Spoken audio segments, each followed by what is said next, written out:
കർത്താവിലേക്ക് അടുത്തു വരുന്നതും കർത്താവ് അവർ നടത്തുന്ന മാറ്റങ്ങളുമൊക്കെ ഞാൻ പലപ്പോഴും കണ്ടിട്ടുണ്ട്. ഈ വചനങ്ങൾ പഠിക്കുമ്പോൾ അത് എന്നിലും കണ്ണീര് വീഴിക്കുന്നത് എനിക്ക് കാണാൻ പറ്റിയിട്ടുണ്ട്. കാര്യം നമ്മൾ കൂടുതൽ യേശുവുമായിട്ട് ബൈബിളിനോട് നമ്മൾ കൂടുതൽ അടുക്കുമ്പോൾ ബൈബിള് നമ്മളെ യേശുവിനോട് കൂടുതൽ അടുപ്പിക്കുകയാണ്. അപ്പോൾ യേശുവിനോട് കൂടുതൽ അടുപ്പിക്കുവാൻ ഈ പുസ്തകത്തിൻ്റെ പ്രത്യേകത അതാണ്. പത്രോസിൻ്റെ ലേഖനത്തിലും പറയുന്നതാണല്ലോ, നിങ്ങളോട് പ്രസംഗിച്ച വചനം എന്ന് പറഞ്ഞിട്ട് പറയുകയാണ്. ആ വചനത്തിൻ്റെ പ്രത്യേകത, ഈ വചനം വായിക്കുമ്പോൾ ഈ വചനം നമ്മെ ജീവനുള്ള കല്ലായ അവൻ്റെ അടുക്കൽ. വചനത്തിൻ്റെ പ്രത്യേകത ഏതാണ്? വചനം നമുക്ക് കുറേ ഹെഡ് നോളജ് തരികയല്ല, കുറേ കൂടെ പുതിയ ചിന്തകൾ തരികയല്ല. ചിലപ്പോഴും നമുക്കൊക്കെ താല്പര്യം പുതുതായിട്ട് എന്തെങ്കിലും ഉണ്ടോ, പുത്തനായിട്ട് എന്തെങ്കിലും പറയുന്നുണ്ടോ? പുത്തനാണെങ്കിൽ അതാണ് പൊതുവെ. പക്ഷേ പുതിയ ചിന്തകൾ എന്നതിനേക്കാൾ അപ്പുറമായിട്ട് ദൈവവചനത്തിൻ്റെ ഒരു പ്രത്യേകത, ദൈവവചനം നമ്മെ ക്രിസ്തുവിനോട് അടുപ്പിക്കുകയാണ്, ക്രിസ്തുവിൻ്റെ സ്വഭാവത്തോട് അനുരൂപപ്പെടുത്തുകയാണ്. അപ്പോൾ ക്രിസ്തുവിൻ്റെ സ്വഭാവത്തോട് അനുരൂപപ്പെടുവാൻ എൻ്റെ മാനുഷിക സ്വഭാവം തടസ്സമാണെങ്കിൽ ആ പഴയതിനെ ഉരിഞ്ഞു കളഞ്ഞിട്ട് പുതിയതിനെ ധരിക്കണം എന്നാണ് കർത്താവ് ഈ ദിവസങ്ങളിൽ നമ്മളോട് സംസാരിക്കാൻ ആഗ്രഹിക്കുന്നതും സംസാരിച്ചുകൊണ്ടിരിക്കുന്നതും. നമ്മൾ കഴിഞ്ഞ ദിവസം പറഞ്ഞ കാര്യങ്ങൾ ഇത് റിപ്പീറ്റ് ചെയ്യുന്നതുകൊണ്ട് തെറ്റില്ല. കാര്യം നമുക്ക് മനസ്സിലാക്കി പോവുക, അല്ലാതെ ഒരു സിലബസ് തീർക്കേണ്ട വിഷയമൊന്നുമല്ലല്ലോ നമുക്കിവിടെ ഉള്ളത്. അല്ലെങ്കിൽ എനിക്ക് ഓടിച്ചു വിട്ട് ക്ലാസ് തീർക്കേണ്ട കാര്യമില്ല. നമുക്ക് ഒരുമിച്ച് പഠിക്കുകയും മനസ്സിലാക്കുകയും ചെയ്യുന്ന കാര്യമാണ്. ഞാൻ പറഞ്ഞ കാര്യം, നമുക്ക് ശത്രു ഉണ്ടെന്നുള്ള തിരിച്ചറിവാണ് ഏറ്റവും വലുത്. എനിക്കൊരു ശത്രുവുണ്ട്, എനിക്ക് ശത്രു ഇല്ല എന്ന് നമ്മൾ വിശ്വസിക്കേണ്ട. ശത്രു ഉണ്ടെന്ന് യേശു തമ്പുരാനും പറഞ്ഞിട്ടുണ്ട്, ഉപദ്രവിക്കും എന്ന് പറഞ്ഞിട്ടുണ്ട്. ദൈവസഭയ്ക്കകത്തെ ശത്രുവിൻ്റെ കാര്യം ഞാൻ പറഞ്ഞു, ദുരുപദേശകരുടെ കാര്യം പറഞ്ഞു, സഭയ്ക്ക് വെളിയിലെ കാര്യം പറഞ്ഞു, ആകാശമണ്ഡലത്തിലുള്ള ശത്രുവിൻ്റെ കാര്യം പറഞ്ഞു. എന്നാൽ അതിനൊക്കെ ഉപരി നമ്മുടെ ആത്മാവിനോട് പോരാടുന്ന, ജഡത്തിൻ്റെ ഇഷ്ടങ്ങൾ നമ്മളിൽ ചെയ്യുവാൻ ആഗ്രഹിക്കുന്ന, നമ്മുടെ ആത്മാവിനോട് നിരന്തരം പോരാടിക്കൊണ്ടിരിക്കുന്ന ഒരു ശത്രു.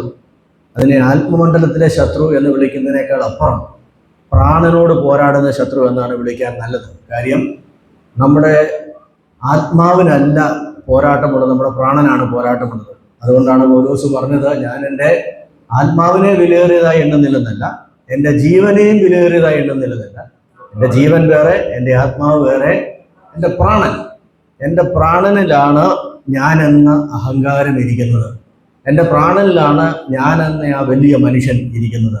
ഞാൻ എന്ന ആ ചിന്ത, ഞാൻ എന്ന അതൊക്കെ ഇരിക്കുന്നത്, എൻ്റെ സെൽഫ് ഇരിക്കുന്നത് എൻ്റെ ബുദ്ധിയിലും എൻ്റെ വികാരത്തിലും എൻ്റെ പ്രതികരണങ്ങളിലും എൻ്റെ വീക്ഷണങ്ങളിലുമൊക്കെ. അതെല്ലാം ഇരിക്കുന്നത് എൻ്റെ ശരീരത്തിലും എൻ്റെ ആത്മാവിലുമല്ല, അതിലുപരി എൻ്റെ ദേഹിയിലാണ്. അപ്പോൾ ഈ ദേഹിയെ കർത്താവിനോടുള്ള അനുസരണത്തിൽ അവനെ പിടിച്ച് അനുസരിപ്പിക്കുക എന്നുള്ളതാണ് യുദ്ധം എന്ന് പറയുന്നത്. അതാണ് കൊരിന്ത്യർ ലേഖനത്തിൽ ഒരു യുദ്ധത്തിൻ്റെ കാര്യം പറയുന്നുണ്ടല്ലോ. 2 കൊരിന്ത്യർ ക്രിസ്തുവിനോടുള്ള ഇഷ്ടത്തിന് വിരുദ്ധമായി പൊങ്ങുന്ന എല്ലാ ഉയർച്ചകളെയും, ആ വാക്യം ഒന്ന് വായിക്കാവോ? 10:3 തോന്നുന്നു. 2 കൊരിന്ത്യർ 10:3 തോന്നുന്നു.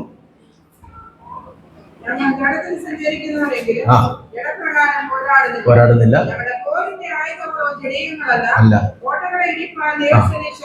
ആ വാക്യങ്ങൾ ശ്രദ്ധിക്കണേ. കോട്ടകളെ ഇടിക്കുവാൻ ദൈവസന്നിധിയിൽ ശക്തിയുള്ളത്. ദൈവത്തിന്റെ പരിജ്ഞാനത്തിന് വിരോധമായി പോകുന്നല്ലോ ഉയർച്ചയിൽ ഒടിച്ചു കളഞ്ഞ ഏത് വിചാരത്തെയും ക്രിസ്തുവിനോടുള്ള അനുസരണത്തിനായിട്ട് പിടിച്ചടക്കി നിങ്ങളുടെ അനുസരണം തികഞ്ഞു വരുമ്പോൾ എല്ലാ അനുസരണക്കേടിനും പ്രതികാരം ചെയ്യുവാൻ ഒരുങ്ങിയിരിക്കുന്നു. ആ വാക്യം വായിക്കുമ്പോൾ നമ്മളൊന്ന് ശ്രദ്ധിക്കണം. ഇവിടെ ഒരു കോട്ടയുണ്ട്, ഇവിടെ ഒരു ശത്രുവുണ്ട്, ഇവിടെ ഒരു യുദ്ധമുണ്ട്. ഇതൊക്കെ ആരാണെന്നുള്ളതാണ്. ഈ കോട്ടയ്ക്കകത്ത് ഒരാളുണ്ട്. ആ കോട്ടയ്ക്കകത്ത് ഇരിക്കുന്നവനെ കോട്ട തകർത്ത് അവനെ പിടിച്ച് യേശുവിനോടുള്ള അനുസരണത്തിന് കീഴ്പ്പെടുത്തുക, അതാണ് ഈ യുദ്ധം. അപ്പൊ ഈ കോട്ടയ്ക്കകത്ത് ഇരിക്കുന്നു എന്ന് പറഞ്ഞാൽ അവൻ തന്നെ കെട്ടിയ കുറച്ച് സങ്കല്പങ്ങൾ, അവൻ തന്നെ കെട്ടിപ്പൊക്കിയ കുറച്ച് വിചാരങ്ങൾ, ആ വിചാരങ്ങളുടെ ഒരു കോട്ട. അതായത് ഞാൻ ജനിച്ചു വളർന്ന സാഹചര്യം, ഞാൻ പഠിച്ചു വളർന്ന സാഹചര്യം, എൻ്റെ സഭകൾ അല്ലെ എൻ്റെ കൂട്ടുകാർ, ഇവയെല്ലാം കൊണ്ട് ഞാനെന്ന ഒരു സത്വം ഇങ്ങനെ പൊങ്ങി പൊങ്ങി വരുന്നുണ്ട്. അതിനകത്ത് ഞാനിങ്ങനെ പൊങ്ങി പൊങ്ങി പൊങ്ങി കോട്ടയ്ക്കകത്ത് ഞാനിങ്ങനെ സുരക്ഷിതനായിരിക്കുകയാണ്. പക്ഷേ യേശുക്രിസ്തുവിനുള്ള അനുസരണത്തിന് ഇവൻ പലപ്പോഴും തയ്യാറാകുന്നില്ല. ഈ നൈനാച്ചൻ ഈ സ്റ്റേജിൽ നിൽക്കുമ്പം മാത്രം ആത്മീയനാണ്.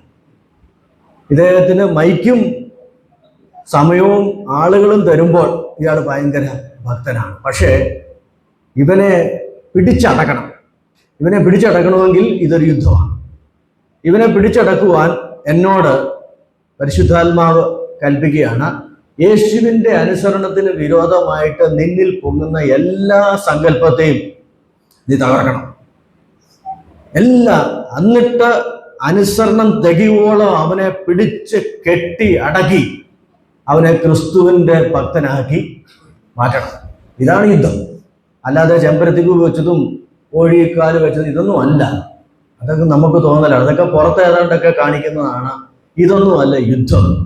യുദ്ധം നമ്മളിൽ തന്നെയാണ്. നമുക്കൊരു ഫൈറ്റ് ഉണ്ട് പ്രിയപ്പെട്ടവരെ. നമ്മൾ ആ ഫൈറ്റിനെ മറന്നു കളയരുത്. ആ ഫൈറ്റ് പലപ്പോഴും, ഞാൻ ഇന്നലെയും പറഞ്ഞല്ലോ, പിശാചിന് ഒരൊറ്റ ലക്ഷ്യമുള്ളൂ, യേശു കർത്താവ് നിനക്ക് വേണ്ടി ഒരുക്കിയത് തരാതിരിക്കുക. അതേ ഉള്ളൂ, വേറെ ഒരു ഇതുമില്ല.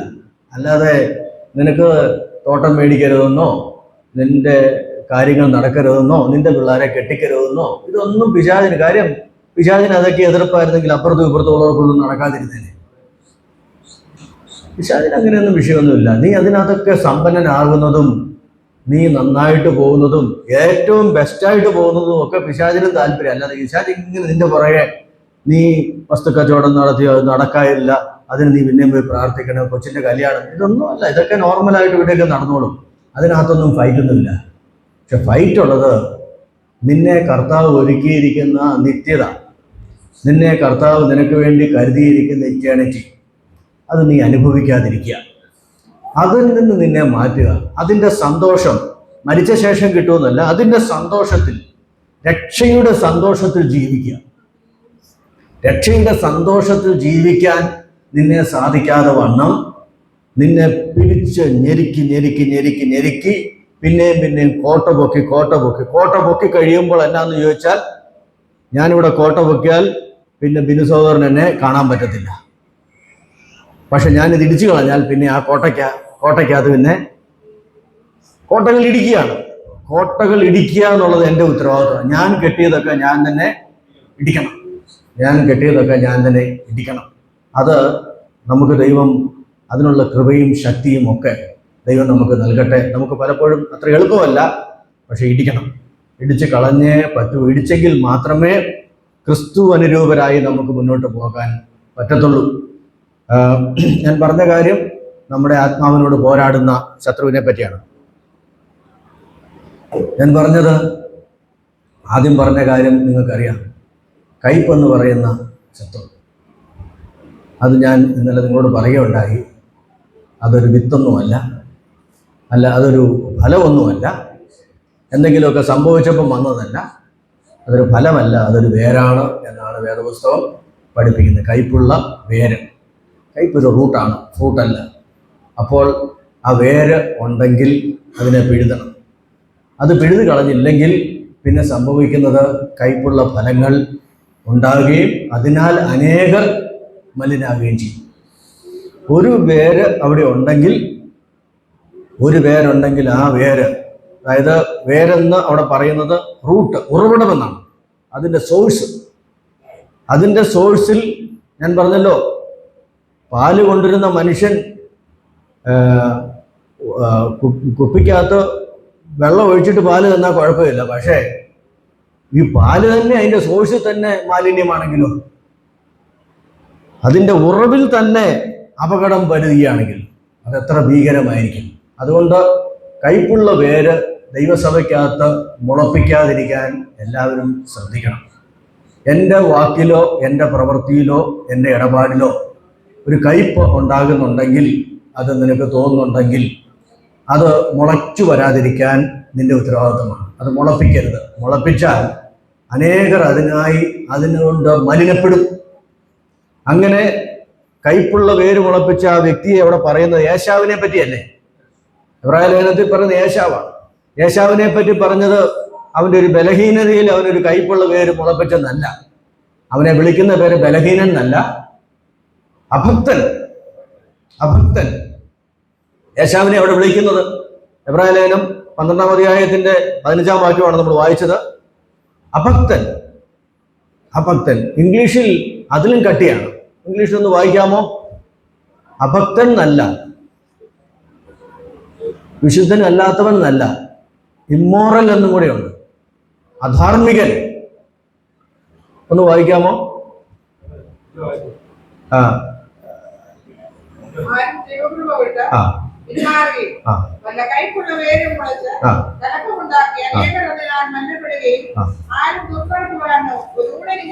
ആ ദുർനടപ്പുകാരനോ, ആരും ദുർനടപ്പുകാരനോ,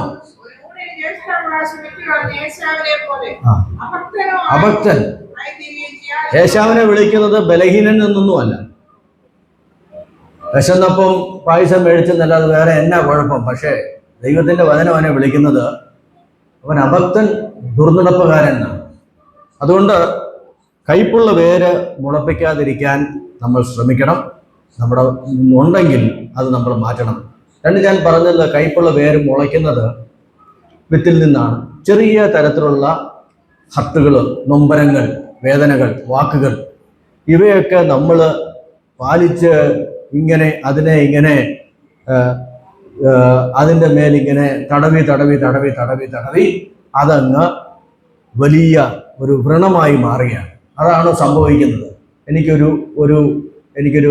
എനിക്കൊരു വാക്കിൽ നിന്ന് പ്രശ്നം ഉണ്ടായാൽ ആ വാക്ക് പിന്നെ ഞാനിങ്ങനെ അതിനെ ഓർത്ത് ആലോചിച്ച് അതിൻ്റെ മേൽ പിന്നെയും മനസ്സ് വെച്ച് ഇതിനെ ഞാനിങ്ങനെ പരിപാലിച്ച് സ്നേഹിച്ച് ആശ്ലേഷിപ്പിച്ച് ഈ ചെറിയ സാധനത്തെ ഞാനൊരു വലിയ വ്രണമാക്കി മാറ്റുകയാണ്.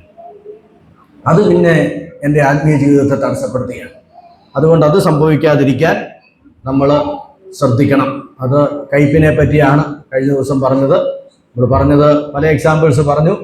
ജീവിതത്തിലെ പ്രതിസന്ധിയുടെ മധ്യത്തിൽ കയ്ക്കപ്പെട്ടു പോകാവുന്ന അവസ്ഥയിൽ 3 സ്ത്രീകളുടെ കാര്യം യൂത്തിന്റെ പുസ്തകത്തിൽ, ആ 3 പേരും അവർ കാണിച്ച വ്യത്യസ്തമായിട്ടുള്ള പ്രതികരണങ്ങൾ. അതുകൊണ്ട് എൻ്റെ ജീവിതത്തിൽ വരുന്ന പ്രശ്നങ്ങളെ ഞാൻ എങ്ങനെ നേരിടണമെന്ന് ഞാൻ തന്നെയാണ് തീരുമാനിക്കുന്നത്. അതുകൊണ്ട് അത് നമ്മൾ ഏറ്റവും വലിയ ഒട്ടും ലാഘവമില്ലാതെ അതെടുക്കരുത്. അത് വളരെ പ്രധാനപ്പെട്ട കാര്യമാണ്. ഞാൻ പറഞ്ഞത് കോപത്തെ പറ്റിയാണ്. കോപത്തെ പറ്റി പല കാര്യങ്ങൾ പറയുകയുണ്ടായി. എന്നാൽ ഇന്ന് പകലിൽ നമ്മുടെ മുമ്പിലുള്ള സമയം ആ കാര്യങ്ങൾ തന്നെ മുമ്പോട്ട് ഡിസ്കസ് ചെയ്യാൻ ആഗ്രഹിക്കുകയാണ്. ഞാനൊരു കാര്യം ചോദിക്കട്ടെ. കോപം പാപമാണ്. കോപിച്ചാൽ പാപം ചെയ്യരുത്. അപ്പം കോപം പാപമാണ്. കോപം പാപമല്ല, അല്ലേ? കോപം പാപമല്ല. പക്ഷേ കോപം പാപത്തിൻ്റെ ഗേറ്റ് വേയാണ്. കോപിച്ചാൽ പാപം ചെയ്യാതിരിക്കാൻ പറ്റും ചിലപ്പോൾ. അത്ര എളുപ്പമൊന്നുമല്ല. അങ്ങനെ കോപിച്ചിട്ട് പാപം ചെയ്യാതിരിക്കുന്നവരും വളരെ കുറവാണ്. കോപത്തോടു കൂടെ പാപം മിക്കവാറും ഉണ്ടാകാൻ സാധ്യത വളരെ കൂടുതലാണ്. പക്ഷേ കോപം എന്ന് പറയുന്നത് പാപത്തിൻ്റെ ഒരു ഗേറ്റാണ്, അതിൻ്റെ പടിവാതിലാണ്. അതുകൊണ്ടാണ് കയ്യിനോട് പറഞ്ഞത്, പാപം നിന്റെ വാതിൽക്ക് കിടക്കുന്നു. അതുവരെ കയ്യൻ ഹാബേലിനെ കൊന്നിട്ടൊന്നുമില്ല. പക്ഷേ ദൈവത്തിൻ്റെ പരിശുദ്ധാത്മാവ് കയ്യിനൊരു വാണിംഗ് കൊടുക്കുകയാണ്. അതിൻ്റെ ആഗ്രഹം നിന്നോടാകും. നീ അതിനെ എങ്ങനെയാണ് വാക്യം? 4-ാം അധ്യായം, ഉൽപ്പത്തി പുസ്തകം 4-ാം അധ്യായം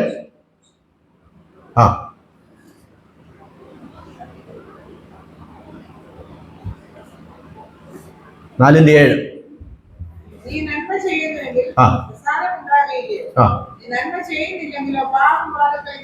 പാപം വാതിൽക്കൽ കിടക്കുന്നു. നിന്നിലേക്കാവും. ആ പാപത്തിന്റെ ആഗ്രഹം നിന്നോടാകും. നീയും അതിനെ കീഴടക്കണം എന്ന് കൽപ്പിച്ചു. അതാണ്, അതൊരു കൽപ്പനയായിരുന്നു. കൈനെ, നിനക്കിപ്പോൾ ഉള്ള ദേഷ്യം ഉണ്ടല്ലോ, നിനക്കിപ്പോൾ ഉള്ള ദേഷ്യം, നിന്റെ സഹോദരനോട് കുറച്ച് ദിവസമായിട്ട് നിനക്കുള്ള പെറുവിറുപ്പം, അവൻ്റെ യാഗത്തിൽ ദൈവം പ്രസാദിക്കാൻ നിനക്ക് ബുദ്ധിമുട്ടുണ്ട്, അവനെ ദൈവം സ്വീകരിക്കാൻ നിനക്ക് ബുദ്ധിമുട്ടുണ്ട്, എന്തോ ഒക്കെ കയ്പും എന്തോ ഒക്കെ വാക്കുവിദ്വേഷവും എന്തോ ഒക്കെ പ്രശ്നം നിനക്കുണ്ട്. പക്ഷേ ദൈവത്തിൻ്റെ പരിശുദ്ധാത്മാവ് പറയുകയാണ്, ഞാൻ നിന്നോട് കൽപ്പിക്കുകയാണ്, നീ അതിനെ കീഴടക്കണം. കീഴടക്കിയില്ലെങ്കിൽ അത് നിന്നെ കീഴടക്കും. അതിൻ്റെ ആഗ്രഹം നിന്നോടാണ്.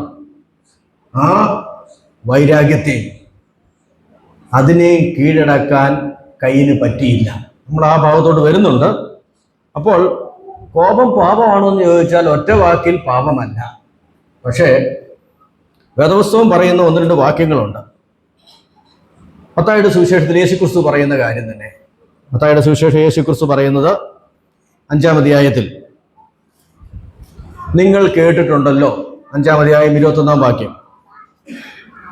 കൊല ചെയ്യരുതെന്നും ആരെങ്കിലും കൊല ചെയ്താൽ ന്യായവിധിക്ക് യോഗ്യനാകുമെന്നും, കൊല ചെയ്യരുതെന്ന് ആരെങ്കിലും കൊല ചെയ്താൽ ന്യായവിധിക്ക് യോഗ്യനാകുമെന്ന് പൂർവ്വന്മാരോട് അരുളിച്ചെയ്തത് നിങ്ങൾ കേട്ടിട്ടുണ്ടോ? അത് പഴയ നിയമത്തിലെ കാര്യം നിങ്ങൾ കേട്ടിട്ടുണ്ടല്ലോ.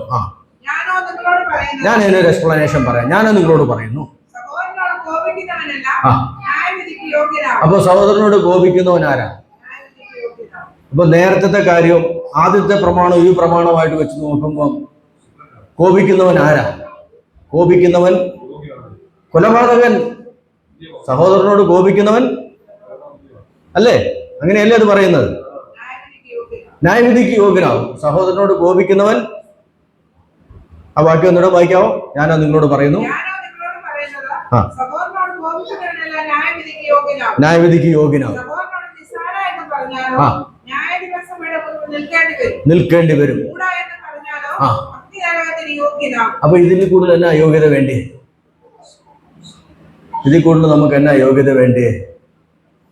നമ്മുടെ നിത്യത നമ്മൾ തീരുമാനിച്ചാൽ മതി. ഏത് നിത്യതയെ വേണ്ടിയത് മാത്രം തീരുമാനിച്ചാൽ മതി. അഗ്നി നരകം എന്ന നിത്യത വേണോ? മൂടാന്ന് മാത്രമേ വിളിക്കാവൂ, പൊട്ടാന്ന് മാത്രമേ വിളിക്കാം, കഴിവ് കെട്ടവനെ എന്നേ മാത്രമേ വിളിക്കാം. നമുക്കത് വിളിച്ചുകൊണ്ടിരിക്കുകയും അപ്പൊ അവിടെ പറയുന്നത് ന്യായവിധിക്ക് യോഗ്യനാവും, അഗ്നി നരകത്തിന് യോഗ്യനാവും. പക്ഷെ അവിടെയും ഒരു ഓപ്ഷൻ ഉണ്ട്, ക്ഷമിക്കപ്പെടാത്ത പാവം.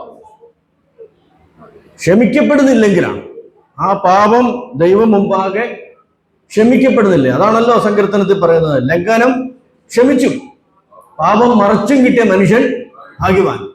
ഇതെല്ലാം കൂടെ പറഞ്ഞിട്ട് ഒരു പാട്ട് പാടുകയും സ്പീഡിൽ ഒരു പാട്ട് പാടുകയും പിന്നെ അത് റിപ്പീറ്റ് പാടുകയും അങ്ങനെ കൈ നല്ല ശക്തിയോടെ അടിക്കാൻ പറ്റുകയും എന്തെങ്കിലുമൊക്കെ അന്യഭാഷ പറയുകയും പറ്റുകയും ചെയ്താൽ എൻ്റെ പാപം ക്ഷമിക്കപ്പെട്ടു എന്നൊരു തോന്നലുണ്ടെങ്കിൽ അത് വലിയ, അവിടെയൊന്നും ഈ അന്യഭാഷ പറയുമ്പോഴും കൈ ആഞ്ഞടിക്കുമ്പോഴും ഒച്ചത്തിൽ പാട്ട് പാടുമ്പോഴും പാട്ട് തെറ്റിച്ചു പാടുമ്പോഴും പാടിച്ചിര ഹൈ പിച്ചിൽ പാടുമ്പോഴും ഒന്നും നമ്മുടെ പാപമൊന്നും ക്ഷമിക്കപ്പെടുന്നില്ല. ഏറ്റു പറയുന്നെങ്കിൽ മാത്രം, ഏറ്റു പറയുന്നവന് കരുണ ലഭിക്കും. ഏറ്റു പറയുമ്പോഴാണ്, അല്ലാതെ അങ്ങ് ഞാനങ്ങ് മറന്നു പോട്ടെ, അവനെങ്ങനെയാന്ന് വെച്ചാൽ ചെയ്യട്ടെ, അതും ക്ഷമിച്ചിട്ടില്ല, നീ മറന്നിട്ടില്ല. മറന്നിട്ടുണ്ട്, പിന്നെ നീ ഒരിക്കലും ഓർക്കത്തില്ല. പിന്നെയും നിനക്ക് ഓർമ്മ വരുന്നത് എന്നാന്ന് ചോദിച്ചാൽ അത് ഏറ്റു പറഞ്ഞ് ഉപേക്ഷിക്കുന്നില്ല. അപ്പൊ അതുകൊണ്ട് ഇനിയും യോഹന്നാന്റെ സുവിശേഷം തന്നെ 8-ാം അധ്യായം 44-ാം വാക്യത്തിൽ സാത്താനെ പറ്റി പറയുന്നത്, നിങ്ങൾ പിശാചി ചെന്ന പിതാവിന്റെ മക്കൾ നിങ്ങളുടെ പിതാവിന്റെ മോഹങ്ങളെ ചെയ്യുവാൻ വീക്ഷിക്കുന്നു. അവൻ ആദ്യം മുതൽ കൊലപാതകനായിരുന്നു. അവനിൽ സത്യമില്ലായതുകൊണ്ട് സത്യത്തിൽ നിലനിൽക്കുന്നതുമില്ല. അവൻ ഭോഷ്ക് പറയുമ്പോൾ സ്വന്തത്തിൽ നിന്ന് എടുത്തു പറയും. അപ്പം അവൻ ഭോഷ്ക് പറയുന്നവനും അവന്റെ അപ്പനുമാവുന്നു. അപ്പോൾ നമ്മൾ കോപം പാപമാണോ എന്ന് ചോദിച്ചാൽ പെട്ടെന്ന് പറഞ്ഞാൽ അല്ല, പക്ഷേ ഇച്ചിരി ആലോചിച്ച് പറഞ്ഞാൽ ആകാം. കോപം പാപത്തിലേക്ക് നമ്മളെ നയിക്കാം. കാര്യം ഇപ്പം ചിലപ്പോൾ നമ്മൾ ചോദിക്കും, ചിലപ്പോൾ നമ്മൾ ഇതിനെ കോപത്തെ പാപമെന്ന് വിളിക്കത്തില്ല, ബലഹീനത എന്നാണ് വിളിക്കുന്നത്. ആ ഒരു ബലഹീനത, അത് എല്ലാത്തിനും ബലഹീനത. എല്ലാ ഉളുക്കുകൾക്കും പെന്തക്കോസ്തുകാർ പറയുന്ന കാര്യമാണ്, പുള്ളിക്ക് ഇച്ചിരി ബലഹീനതയുണ്ട് എന്ന് പറഞ്ഞാൽ 7 തോറ്റതിനാണ് പറയുന്നത് ഇച്ചിരി ബലഹീനതയുള്ള ആളാണ്. അതെങ്ങനെ ബലഹീനതയാകുന്നത്? അത് തല്ലുവിളിത്തരമല്ലേ, അത് ബലഹീനതയല്ലല്ലോ. അപ്പം നമുക്ക് വളരെ, ദാവീദ് തൻ്റെ പാപം ദൈവസന്നിധിയിൽ ഏറ്റു പറയുമ്പോൾ ദാവീദ് പറയുന്നത്, ദൈവമേ എനിക്കൊരു ബലഹീനതയുണ്ടായി, ഞാൻ ബത്ശേബയോട് ഒരു ബലഹീനത അല്ല, എൻ്റെ പാപം എപ്പോഴും എൻ്റെ മുമ്പിൽ ഇരിക്കുന്നു, എൻ്റെ പാപം എൻ്റെ മുമ്പിൽ ഇരിക്കുന്നു, ഞാൻ അതിനെ പാപമെന്ന് തന്നെയാണ് വിളിക്കുന്നത്. അപ്പം എല്ലാ തരത്തിലുള്ള ഇമ്മോറാലിറ്റിയെയും പാപമെന്ന് വിളിക്കാനുള്ള ഒരു ധൈര്യം. ഇച്ചിര വിസ്കി ബ്രാൻഡി സേവിക്കുന്നവരൊക്കെ കാണും, ഇവിടെ കാണത്തില്ലായിരിക്കും, എനിക്കറിയാൻ മേല, ഞാനെങ്ങനെ പ്രവാചകനോ പ്രവാചക പുത്രനോ അല്ല, കാണത്തില്ലായിരിക്കും. ഉണ്ടേ നിങ്ങൾ തന്നെ തീരുമാനിച്ചു, ഉണ്ടെങ്കിൽ അതിനെ ബലഹീനത എന്ന് വിളിക്കരുത്. നിന്റെ ജഡത്തിൻ്റെ സന്തോഷം എന്ന് വിളിച്ചു, നിന്റെ ജഡത്തിൻ്റെ സന്തോഷം, നിന്റെ ജഡം ഉല്ലസിക്കുക. നുണ പറയുക, നുണ തന്നെ പറയുക, അത് ജഡത്തിൻ്റെ സന്തോഷം. സഹോദരനെതിരെ അപവാദം പറയുക, അത് ജഡത്തിൻ്റെ സന്തോഷം. അതിനെ ബലഹീനത എന്ന് വിളിക്കാതെ പാപമെന്ന് വിളിക്കാൻ. നമ്മൾ ഇന്നലെ വായിച്ച ആ വാക്യം ഒന്ന് വായിക്കാം. എഫേസ്യ ലേഖനം 4-ാം അധ്യായം, അതിൻ്റെ ഒരു വാക്യം മാത്രം വായിച്ചാൽ മതി. 4:27. പിശാചിന് ഇടം കൊടുക്കരുത്. മതി, പിശാചിന് ഇടം കൊടുക്കരുത്. പിശാചും കർത്താവും തമ്മിലുള്ള വ്യത്യാസം തന്നെ. കർത്താവ് ഇങ്ങനെ ഇടം നോക്കി നടക്കുകയല്ല. കർത്താവ് ഇച്ചിരി ഇടം കൊടുത്താൽ ഇരിക്കത്തുമില്ല. കർത്താവ് വളരെ മാന്യനാണ്. കർത്താവിൻ്റെ കാര്യം പറയുന്നത്, അവൻ വാതിൽ കൊട്ടി വിളിക്കുന്നു, വാതിക്കൽ നിന്ന് മുട്ടുന്നു. വാതിക്കൽ നിന്ന് മുട്ടുന്നവൻ മാന്യനാണ്. തള്ളി തുറക്കാതെ അവനൊരു മാന്യനായതുകൊണ്ടാണ് വാതിൽ മുട്ടുന്നത്. കർത്താവ് വാതിൽക്ക് മുട്ടി നീ വാതിൽ തുറന്നാൽ അവനകത്ത് കയറി നിന്നോട് കൂടെ. അതാണ്. പിശാച് വാതിൽ നിന്നും മുട്ടത്തില്ല. പിശാച് ഇടം അന്വേഷിക്കുന്നതാണ്. ഇടം അന്വേഷിക്കുക എന്ന് പറഞ്ഞാൽ എന്താ? ഒരു സ്വല്പം ഗ്യാപ്പ് കിട്ടിയാൽ പിശാചിനത് ധാരാളമാണ്. ഞാൻ എൻ്റെ ചെറുപ്പത്തിൽ കേട്ട ഒരു ഉദാഹരണം, ഈ പന്നിയും ആട്ടുംകുട്ടിയും തമ്മിലുള്ള ഒരു കഥ ഒരു ദേവദാസൻ പറഞ്ഞ് ഞാൻ കേട്ടു. പറഞ്ഞത് ഇങ്ങനെയാണ്, നിങ്ങൾക്ക് അറിയാതിരിക്കും. ഒരു വയലിൽ കൂടെ ഇങ്ങനെ പോകുമ്പോൾ, പന്നി കുട്ടി ഇങ്ങനെ വയലിൽ കൂടെ പോകുമ്പോൾ ഒരു നടുക്കൂടി ഇങ്ങനെ പൊക്കോണ്ടിരിക്കും. വരമ്പത്തൂടെ പോകുമ്പോൾ ഒരു ചെളിക്കൂടി, ചെറിയൊരു ചെളിയുടെ സ്പോട്ട് കാണും. പുള്ളി അതിനകത്ത് കയറി അങ്ങ് കിടന്ന് അരുകി പുള്ളി അത് ആ ചെറിയ കുഴിയെ വലിയ കുളമാക്കി മാറ്റി. എന്നാൽ അത് പന്നി ഇങ്ങനെ പോയപ്പോൾ അബദ്ധത്തിൽ കുഴി വീണതാണ്, ഈ ചെറിയതിനകത്തോട്ടൊന്ന് വീണതാണ്. പക്ഷെ വീണ് കഴിഞ്ഞപ്പോൾ പുള്ളി അവിടെ കിടന്നങ്ങ് അതിനെ ഒന്ന് കുളമാക്കി അങ്ങ് സന്തോഷിച്ചു. പിന്നെ പുള്ളിയുടെ ടെൻഡൻസി എപ്പോഴും ആ വഴി കൂടെ പോകാനാണ്. കാര്യം അവിടെ ഒരു കുളം ഓൾറെഡി കുത്തിയിട്ടിട്ടുണ്ട്. എന്നാൽ ഈ കൊച്ചാട് ഇങ്ങനെ പോയപ്പോൾ അറിയാതെ ഈ കുളത്തിലൊന്ന് വീണു. അത് അവിടെ കിടന്ന് ബഹളം വെച്ച് കാറി കൂവി. അത് ഇട്ടപ്പോൾ യജമാനൻ ഓടിച്ചെന്നപ്പോൾ ആടിൻ്റെ ഹാർട്ടൊക്കെ ഇങ്ങനെ പൊട്ടാന്ന് അടിച്ചുകൊണ്ടിരിക്കുക. കാര്യം അത് ഭയങ്കരമായിട്ട് അതിന് ഈ ചെളിയോട് ഭയങ്കര ഒരു പ്രശ്നം. പിന്നെ ആ വഴി അത് പോകത്തില്ല. കാര്യം അതിനറിയാം അവിടെ കുഴിയുള്ളത്. അപ്പം നമ്മൾ ഏതാ DNA എന്നുള്ളത് നമ്മൾ തന്നെ തീരുമാനിക്കണം. ഏതാണ് നമുക്ക് പോകാൻ ഇഷ്ടപ്പെട്ട വഴി, അത് നമ്മൾ തന്നെ തീരുമാനിക്കും. പിശാചിന് ഇടം കൊടുക്കരുത്. പിശാചിന് ഇടം കൊടുക്കുക എന്ന് പറഞ്ഞാൽ, ഒരു എക്സാമ്പിൾ പറഞ്ഞാൽ, ഇപ്പം നമ്മളാരും വണ്ടിയിൽ ബസ്സിലൊന്നും യാത്ര ചെയ്യുന്നില്ല. ഞാൻ ഇന്നും ബസ്സിലൊന്ന് പോയായിരുന്നു. ബസ്സിൽ യാത്ര ചെയ്യുമ്പോൾ അറിയാം, ബസ്സിൽ ചിലപ്പോൾ ഇങ്ങനെ കൊണ്ട് കയറി നിൽക്കുമ്പോഴായിരിക്കും ആരെങ്കിലും ഒരു കൈക്കുഞ്ഞുമായിട്ട് വരുന്നത്. നമ്മൾ കണ്ട ഒറ്റ ലുക്കിൽ തന്നെ എന്നെ കണ്ട പാസ്സാണെന്ന് തോന്നുകയും ചെയ്യും. അതുകൊണ്ട് നമുക്ക് സ്ഥലം കൊടുക്കാതിരിക്കാനും പറ്റത്തില്ല. അപ്പോൾ നമ്മൾ ഒരു കൈക്കുഞ്ഞുമായിട്ട്, ഇപ്പോൾ ഇവിടുത്തെ കാര്യമൊന്നുമല്ല, വടക്കേണ്ടിയിലെ കാര്യമൊക്കെ ആണെങ്കിൽ നമ്മളിങ്ങനെ ഈ ബസ്സിലോട്ടെ ഇങ്ങനെ കയറി അങ്ങോട്ട് വരുമ്പോൾ നമ്മളിങ്ങനെ ഒരു സീറ്റിൽ, ഒരു ഫുൾ സീറ്റിൽ നമ്മളിങ്ങനെ ഇരിക്കുമ്പോഴായിരിക്കും ഇവർ വരുന്നത്. അപ്പോൾ നമ്മൾ എന്നാ ചെയ്യും, ഇവിടെ വന്നിട്ട് പറയും ഇരുന്നു എന്ന് പറഞ്ഞുകൊണ്ട് നമ്മൾ ശകലം ട്രെയിനിലോ ബസ്സിലോ ഒക്കെ ആണെങ്കിൽ ശകലം നമ്മളൊന്ന് അഡ്ജസ്റ്റ് ചെയ്ത് കൊടുക്കും. അപ്പോൾ അവരും കൂടി അങ്ങോട്ട് ഇരിക്കും. ഇരുന്ന് കഴിഞ്ഞിട്ട് അടുത്ത വളവ് വരുമ്പോൾ ഇവർ നമുക്കൊരു തട്ട് വരും. അപ്പോൾ നമ്മൾ പിന്നെ നമ്മുടെ ഇരിപ്പ് പിന്നെയും പോയി. അടുത്ത വളവും കൂടെ വരുമ്പോൾ നമ്മൾ എഴുന്നേക്കേണ്ടി വരും. അടുത്ത വളവും കൂടെ വരുമ്പോൾ 2 വളവും കൊണ്ട് നമ്മൾ ഔട്ട്. അതാണ് ഈ സ്ത്രീകളൊന്നും പിശാചാന്നല്ല പറഞ്ഞേ, ഇടം കൊടുക്കുന്ന കാര്യം പറഞ്ഞത്.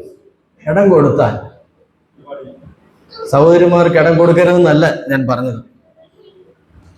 അത് നമ്മളങ്ങ് എഴുന്നേറ്റ് മാറിക്കൊടുത്തേക്കാമെങ്കിൽ അവരിരുന്നോളും. പക്ഷെ നമ്മൾ അവരെയും കൂടെ ഒന്ന് അഡ്ജസ്റ്റ് ചെയ്യാൻ നോക്കിയാൽ അവർ ഇച്ചിരി കഴിയുമ്പോൾ പയ്യെ അതങ്ങ് എടുക്കും. പിശാചിന് ഇടം കൊടുത്താൽ അങ്ങനെയാണ്.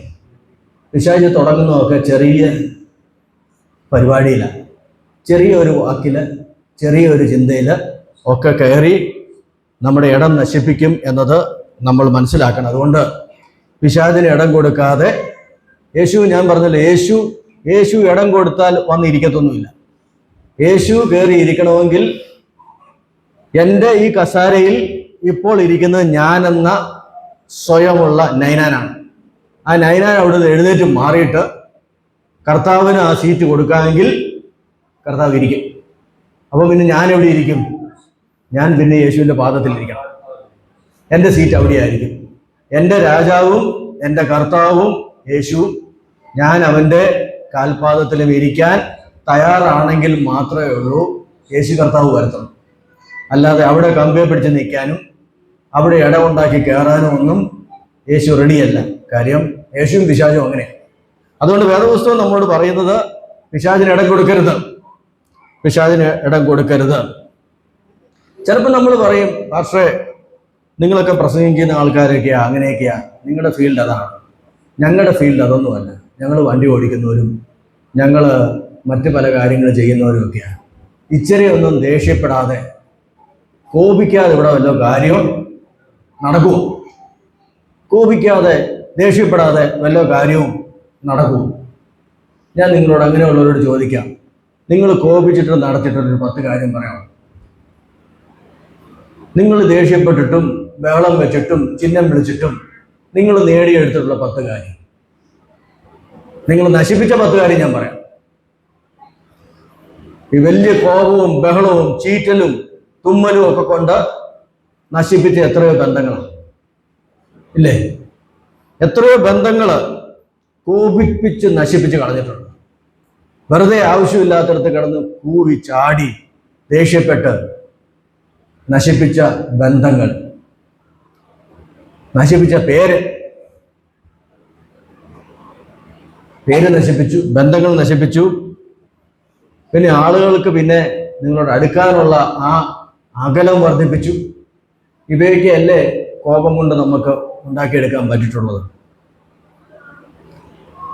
പലപ്പോഴും നമുക്ക് തോന്നുന്ന ഒരു കാര്യമുണ്ട്, നമ്മളിങ്ങനെ പറയും, കർത്താവ് കോപിച്ചില്ലേ?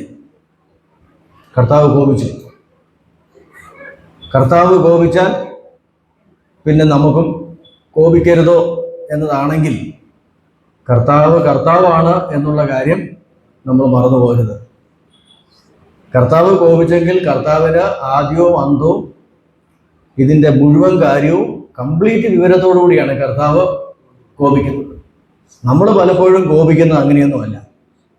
നമ്മുടെ കോപങ്ങളൊക്കെ പലപ്പോഴും നമുക്ക് അന്നേരം ഉണ്ടാകുന്ന തോന്നലുകളുടെ മധ്യത്തിലാണ്. ഹല്ലേലൂയ. നമുക്ക് കർത്താവിനെയാണ്, നമ്മുടെ ദൈവത്തെയാണ് നമ്മൾ പിൻപറ്റാൻ ആഗ്രഹിക്കുമെങ്കിൽ വേദപുസ്തകം പറയുന്നുണ്ട്, അവന്റെ കോപം ക്ഷണനേരത്തേക്കേ ഉള്ളൂ, അവന്റെ പ്രസാദമോ ജീവപര്യന്തം. ഞാൻ ഇന്നലെ പറഞ്ഞല്ലോ, വേദപുസ്തകത്തിൽ 244 256 ഭാഗത്തിനകത്ത് 211 കോപം എന്ന് പറയുന്ന പഴയ നിയമത്തിലാണ്. ഇനി അതിനകത്ത് 30 പ്രാവശ്യം മാത്രമേ ഉള്ളൂ മനുഷ്യന്റെ കോപം, ബാക്കിയെല്ലാം ദൈവത്തിന്റെ കോപം. അങ്ങനെയാണെങ്കിൽ നമുക്ക് മനസ്സിലാക്കേണ്ടത് കോപം പഴയ നിയമത്തിൻ്റെയാണ്, പഴയ ഓർഡറിൻ്റെയാണ്, പുതിയ ഓർഡറിൻ്റെ അല്ല. 2, കോപിക്കാൻ അവകാശം ദൈവത്തിന് മാത്രമേ ഉള്ളൂ. യുദ്ധം ദൈവത്തിനുള്ളതാണ്, മനുഷ്യനുള്ളതല്ല. അത് കോപിക്കേണ്ട സമയത്ത് കോപിക്കേണ്ട. ഇനി ആർക്കെങ്കിലും കോപിക്കണമെങ്കിൽ കോപിക്കാം. ദൈവം എന്തിനൊക്കെ വേണ്ടി കോപിച്ചിട്ടുണ്ടോ അതിൻ്റെയൊക്കെ പേര് നമുക്കും കോപിക്കാം. ദൈവം കാര്യം നമ്മുടെ മാതൃക അങ്ങനെയാണല്ലോ. ദൈവം കോപിച്ചതിൻ്റെ പുറത്ത് നമുക്ക് കോപിക്കാം. ദൈവം വേദപുസ്തകത്തിൽ കോപിച്ചിട്ടുള്ള ഒരു 3-4 കാര്യങ്ങൾ, ഒത്തിരി കാര്യങ്ങളുണ്ട്. ദൈവം എവിടെയൊക്കെ കോപിച്ച്, ദൈവത്തിന്റെ ക്രോധം ഇറങ്ങി വന്ന എവിടെയാണ്? ഒന്ന് വിഗ്രഹാരാധന. വിഗ്രഹാരാധന കണ്ടപ്പോൾ അവന്റെ ക്രോധം ജ്വലിച്ചു. 2 സംഖ്യാപുസ്തകത്തിൽ പറയുന്നുണ്ട്, അവന്റെ കോപം ജ്വലിച്ചത് അവർ പിറുപിറുത്തപ്പോൾ കോപം ജ്വലിച്ചു. അശുദ്ധി, പാളയത്തിനകത്ത് അശുദ്ധി വന്നപ്പോൾ കോപം ഉണ്ടായി. ശബദാർപ്പിതമായതുള്ള ഭക്ഷിച്ചപ്പോൾ കോപം ഉണ്ടായി. വേണ്ടാത്ത ആളുകൾ പെട്ടകത്തെ തൊട്ടപ്പോൾ കോപം ഉണ്ടായി. അപ്പോൾ ദൈവം കോപിച്ചതിനൊക്കെ നമുക്ക് വേണേൽ കോപിക്കാം. വിഗ്രഹാരാധനക്കെതിരെ നമുക്ക് കോപിക്കാം. അവിടെയല്ല, വഴിയിൽ പോയി സ്റ്റാച്ചു ഉടയ്ക്കുന്നതിനകത്തല്ല, നിന്നിൽ രൂപപ്പെട്ടുകൊണ്ടിരിക്കുന്ന വിഗ്രഹങ്ങളെ ഉടയ്ക്കുന്നതിനകത്ത് കോപം ഉണ്ടാകണം. ഞാൻ അറിയാതെ എന്നിൽ വിഗ്രഹങ്ങൾ രൂപപ്പെടുന്നു. ഞാൻ അറിയാതെ എന്നിൽ പണം എൻ്റെ വിഗ്രഹമാകുന്നു, പദവി എൻ്റെ വിഗ്രഹമാകുന്നു, എനിക്ക് പല വിഗ്രഹങ്ങൾ, പദവികൾ എൻ്റെ വിഗ്രഹങ്ങളാകുന്നു. അങ്ങനെ ഉണ്ടെങ്കിൽ ആ വിഗ്രഹങ്ങളെ ഉടയ്ക്കുന്നതിനകത്തൊരു കോപം നമുക്കുണ്ടാകണം. പിറുപിറുപ്പിന് ദൈവം കോപിച്ചു. മോശയ്ക്കെതിരെ അവർ പിറുപിറുത്തപ്പോൾ കോപിച്ചു. ജനം പിറുപിറുത്തപ്പോൾ അവരെ സംഹരിച്ചു കളഞ്ഞു. പിറുപിറുപ്പ് എന്ന് പറഞ്ഞാൽ തൃപ്തിയില്ലായ്മയാണ്. അതല്ലേ? തൃപ്തിയില്ലായ്മയാണ്. നമ്മുടെ ജീവിതത്തിൽ തൃപ്തിയില്ലാതെ വരുമ്പോൾ ദൈവം കോപിക്കും എന്നുള്ള കാര്യം നമ്മൾ മറന്നു പോകരുത്. തൃപ്തിയോടുകൂടെ ജീവിക്കണം. കണ്ടൻസ് ആയിട്ടുള്ള ലൈഫ്. നമുക്ക് ദൈവം തന്ന ഭാര്യ, നമുക്ക് ദൈവം തന്ന ഭർത്താവ്, നമുക്ക് ദൈവം തന്ന മക്കൾ, ദൈവം നമുക്ക് തരുന്ന സാഹചര്യങ്ങൾ, നമുക്ക് തരുന്ന ആയുസ്, ആരോഗ്യം, അനാരോഗ്യം, ഇതിനകത്തെല്ലാം ഒരു തൃപ്തിയോടുകൂടെ ജീവിക്കാൻ പറ്റണം. അങ്ങനെ തൃപ്തിയില്ലായ്മ വരുമ്പോൾ അതിനെതിരെ കോപം ഉണ്ടാകും.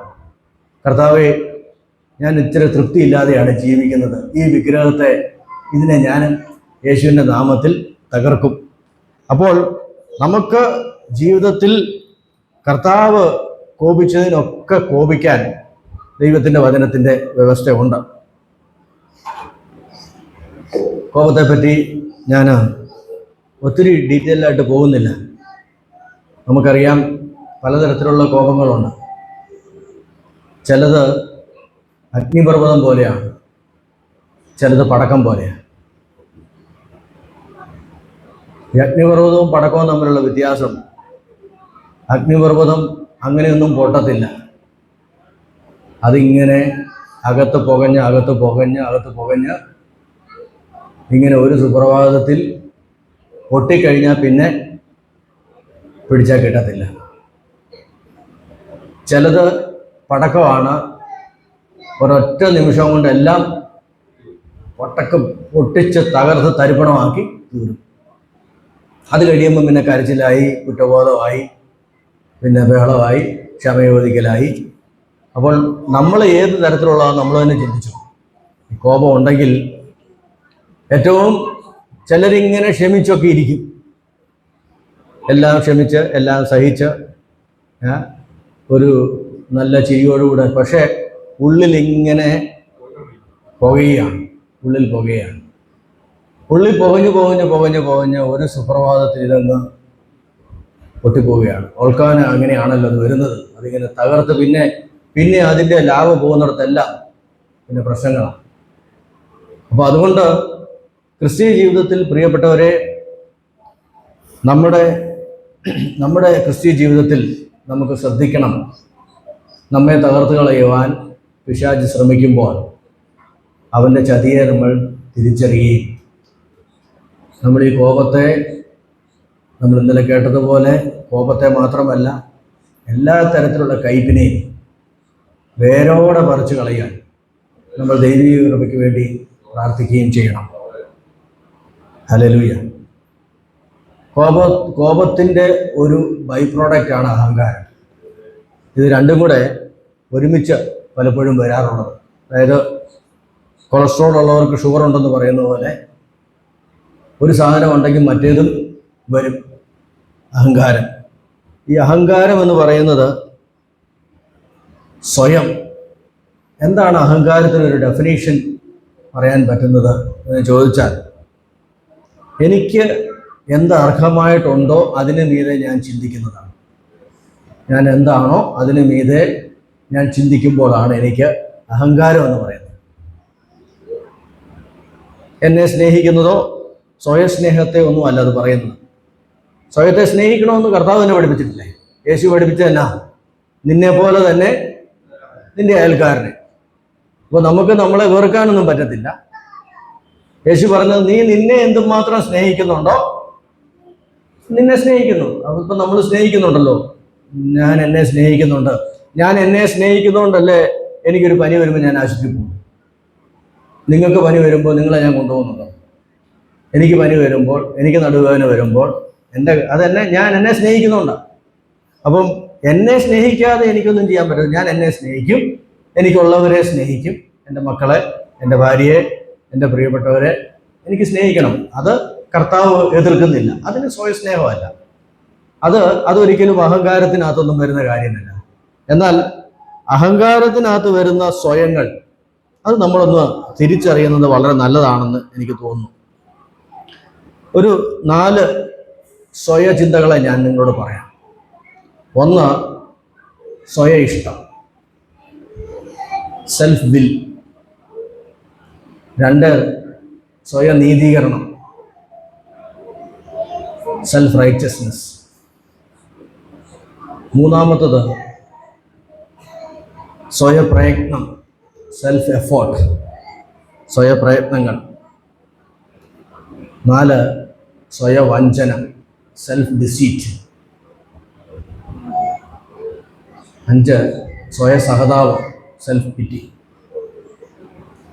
ഇതൊക്കെ നമ്മൾ സ്വയം, അതായത് ഞാൻ പറഞ്ഞല്ലോ, ഏറ്റവും വലിയ ഭീകരൻ വെളിയിലല്ല. ഏറ്റവും വലിയ ഭീകരൻ ഈ മീശയൊക്കെ പഠിച്ച് നിൽക്കുന്ന ഇവൻ്റെ അകത്ത് തന്നെയാണ്. അല്ലെങ്കിൽ ചിരിച്ചുകൊണ്ടിരിക്കുന്ന നിങ്ങളുടെ എല്ലാവരുടെയും അകത്ത് തന്നെയാണ് നിങ്ങളെ തകർക്കുവാനുള്ള ഭീകരനുള്ളത്. അതുകൊണ്ട് നമ്മൾ സ്വയത്തിൻ്റെ ഇഷ്ടം എന്താണ്, സ്വയനീതീകരണം എന്താണ്, സ്വയപ്രയത്നങ്ങൾ എന്ന് പറയുന്നത് എന്താണ്, സ്വയം വഞ്ചിക്കപ്പെടുക എന്ന് പറയുന്നത് എന്താണ്, ഇതൊക്കെ ഒന്ന് അറിയുക എന്നുള്ളത് ഏറ്റവും നല്ല കാര്യമാണ്. ഞാൻ പറഞ്ഞല്ലോ, ഈ പറയുന്ന സെൽഫ് എഫോർട്ട് എന്നൊന്നും പറഞ്ഞാൽ വലിയ പാപമല്ല. അതൊന്നും പാപമല്ലല്ലോ. അതിനൊക്കെ ഒരു നല്ല ഫേസും ഉണ്ട്, പാപമല്ലാത്തൊരു മുഖം അതിനുണ്ട്. പക്ഷേ ഇത് പലപ്പോഴും ശ്രദ്ധിച്ചില്ലെങ്കിൽ ഇത് നമ്മളെ കീഴടക്കി കളയും, നമ്മളെ വളരെ വികൃതമാക്കി കളയും എന്നത് നമ്മൾ മനസ്സിലാക്കണം. 1, സെൽഫ് വിൽ, സ്വയ ഇഷ്ടം, സ്വയം നിർണയിക്കുക, സ്വന്തമായിട്ട് കാര്യങ്ങൾ തീരുമാനിക്കുക. സ്വന്തമായിട്ടുള്ള തീരുമാനങ്ങൾ ജീവിതത്തിൽ എല്ലാവർക്കും ആവശ്യം. സ്വന്തമായിട്ട് കാര്യങ്ങൾ തീരുമാനിക്കാത്തവനെ ഒരു വിഡ്ഢിയായിട്ടും ആൾക്കാർ സ്വയം തീരുമാനിക്കണം. സ്വയം തീരുമാനങ്ങളൊക്കെ നല്ലതാണ്. പക്ഷേ അതിൻ്റെ അപകടം എവിടെയാണെന്ന് ചോദിച്ചാൽ, ക്രിസ്ത്യ ജീവിതത്തിലോട്ട് വരുമ്പോൾ എനിക്ക് വേണ്ടത്, എനിക്കിഷ്ടമായത്, എൻ്റെ തീരുമാനങ്ങൾ എല്ലാവർക്കും മീതെ എവിടെയും ഞാനത് നിശ്ചയിച്ചിരിക്കും. അവിടെയാണ് സെൽഫ് വില്ലിൻ്റെ അപകടം എന്ന് പറയുന്നത്. നമ്മുടെ വ്യക്തിപരമായ ജീവിതത്തിൽ നല്ല കാര്യമാണ്.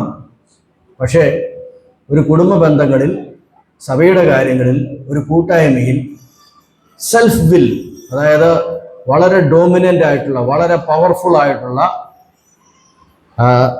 നിർണയങ്ങളുള്ള ആളുകൾ ഈ അപകടം വിളിച്ചു വരുത്തും. അതുകൊണ്ട് അങ്ങനെയുള്ള സമയത്ത് അവർ ചെയ്യുന്ന കാര്യം എന്താണെന്ന് ചോദിച്ചാൽ, അവരുടെ ഇഷ്ടത്തെ, വേറെ ആരുടെയും ഇഷ്ടമല്ല, അവർക്ക് എന്ത് ഇഷ്ടമാണോ അവരുടെ ഇഷ്ടത്തെ, അവരുടെ ആഗ്രഹത്തെ അവർ നിശ്ചയിക്കുന്ന നിലയിൽ അവർ ചെയ്തിടും. കണ്ടിട്ടില്ലേ, വീട്ടിൽ ഉപ്പ് കൂടുമ്പോൾ വഴക്കുണ്ടാകുന്നത്, ഉപ്പ് കുറയുമ്പോൾ വഴക്കുണ്ടാകുന്നത് എന്താണെന്ന് ചോദിച്ചാൽ, അവർ തീരുമാനിച്ചിട്ടുണ്ട് ആ വീട്ടിലെ ഉപ്പ് അവരാ തീരുമാനിക്കുന്നത്. അവരുടെ നാവാണ് ആ ഉപ്പിൻ്റെ, അവിടെയാണ് പ്രശ്നം ഉണ്ടാകുന്നത്. ആ വീട്ടിൽ 50 പേരുണ്ടെങ്കിൽ, അല്ലെങ്കിൽ ആ വീട്ടിൽ 10 പേരുണ്ടെങ്കിൽ, ഉപ്പിൻ്റെ അളവിനൊക്കെ ഇച്ചിരി ചിലർക്കുണ്ടല്ലോ ഷുഗറൊക്കെ കൂടി അങ്ങേ അറ്റത്ത് ചെല്ലുമ്പോൾ കൊച്ചുമക്കളോട് പറയും പഞ്ചസാരയൊന്നും ഉപയോഗിക്കരുത്. അതെന്നാന്ന് ചോദിച്ചാൽ അത് അവരുടെ തീരുമാനം അടിച്ചേൽപ്പിക്കുക. പിള്ളേർ ഈ പ്രായത്തിൽ പഞ്ചസാര ഉപയോഗിക്കണമല്ലോ. നിക്കക്കളി ഇല്ലാതെ ആയപ്പോൾ ഈ പ്രായം കൂടിയപ്പോൾ നമ്മൾ ഉപയോഗിക്കുന്നില്ല. അതുകൊണ്ട് കൊച്ചു പോലും പഞ്ചാര, അതൊരു സെൽഫ് വില്ലാണ്, വളരെ ഡോമിനൻ്റ് ആയിട്ടുള്ള വില്ല.